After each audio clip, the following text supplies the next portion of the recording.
My father saved my life. He told me never to forget who I am, where I come from. But in this place, nobody even wants to know my name. Getting attached is deadly.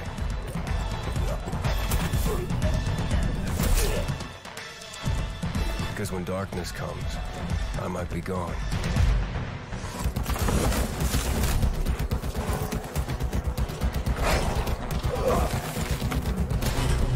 The virus tore society apart, but I won't let it turn me into an enemy.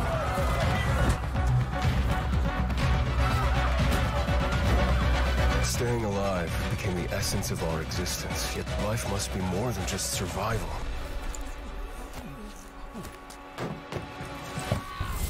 Every day, the disease tries to crush us and make us forget who we are, but I keep fighting.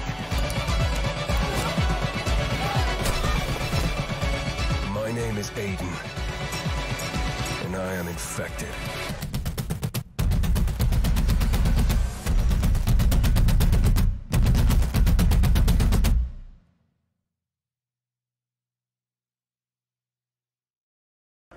So there's so many questions. Like I asked Twitter, I was like, hey guys, what do you guys want to know? And I just got bombarded. And I just want to let you guys know right out of the gate, there's a lot of stuff that is going to be surprise. Okay? Yeah. It's a lot of stuff that we can't touch on, but one of my favorite things in the game is the weapon system, the weapon crafting and stuff. Is there, like, I'm sure there's going to be, that's going to be in the game, but can you tell us if there's going to be like some new things?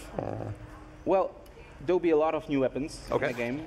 For sure, the weapon crafting will be a bit reworked because we changed the combat in Dying Light 2 into the way it's more tactical, the way it's more giving you more satisfaction in certain bits, certain moments. So the weapon crafting fills the gap, and it creates a lot of emergent situations that create the satisfaction moments. Yeah, it will be more complicated and more complex, so I guarantee you won't be disappointed.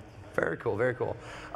One of the things that I really like about, or I like about video games in general, is the difficulty. In the beginning, when I first started the first game, it was just run. Run, run, run. Is that, can you speak to like the gameplay arc with this? Because it seems like he might start out like a badass, but am I wrong about that? I can't tell you too much about that. Okay. The thing is that Aiden Caldwell is entering the city at the beginning of the game, almost at the beginning of the game. So he's not from the very beginning in the city, and he's not infected from the very beginning. So it probably covers some of the answers. Okay, okay. Like I said, totally fine if you can't say stuff, but I have to ask these questions. Yeah. The hard-hitting, journalistic questions. Co-op, question mark? There will be co-op, so Okay. you can play entire campaign, entire story from the beginning till the very end with your friends. It's up to 4-player co-op like in the first game. Some of the new elements will be introduced very soon about the co-op and about the multiplayer elements of the game, but right now it's confirmation that the co-op is there. Can I ask a couple questions about, you know, when you dropped a lot of the information around this sort of the city that is living and based off of your decisions, then, you know, is it the peacekeepers, they could react differently to you or what is happening or saving a citizen, et cetera, et cetera. I'm curious if you can talk at all about how this new character Aiden now, and what arguably has to be an interesting thing within this world, to be infected and keeping that a secret, et cetera. Is that also going to be playing into like some of the decisions and how people or different organizations might be reacting to me in the game?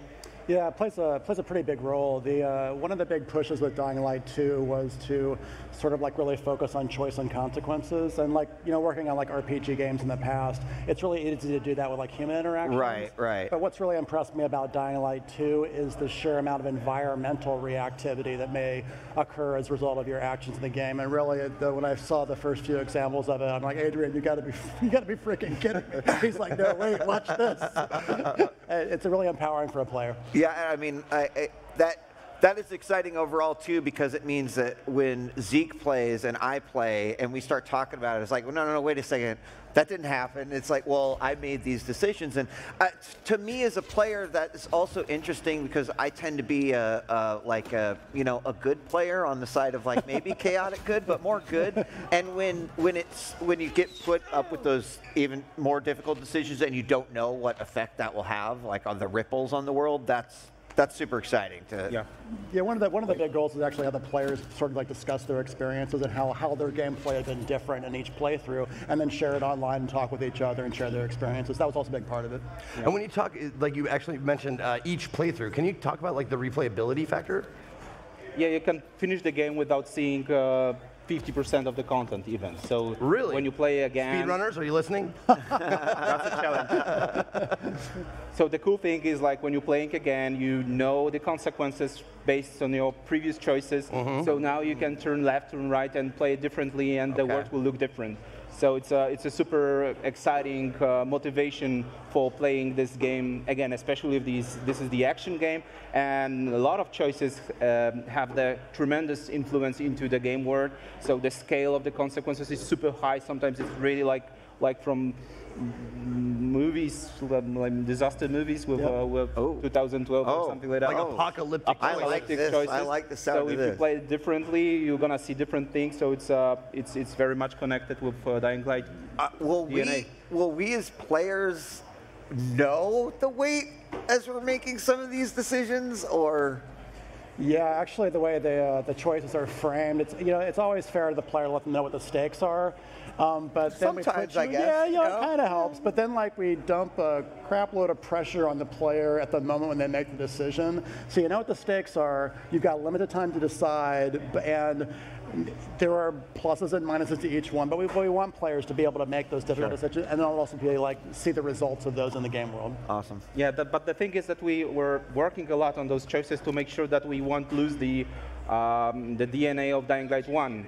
And it's for sure the action game. So this thinking aspect, what to pick, the A or B or C or D, it's not like in strategical game where you really need to think a lot. To think, oh, should I go left or should I go right? So it's much more like the action. So there's the time is there, like it limits you, but it's like you feel that you need to go A or B, and there's no point to go B for the player. So it's not like the strategical choice. Yeah. So we mostly focus on consequence rather than choice. Yeah.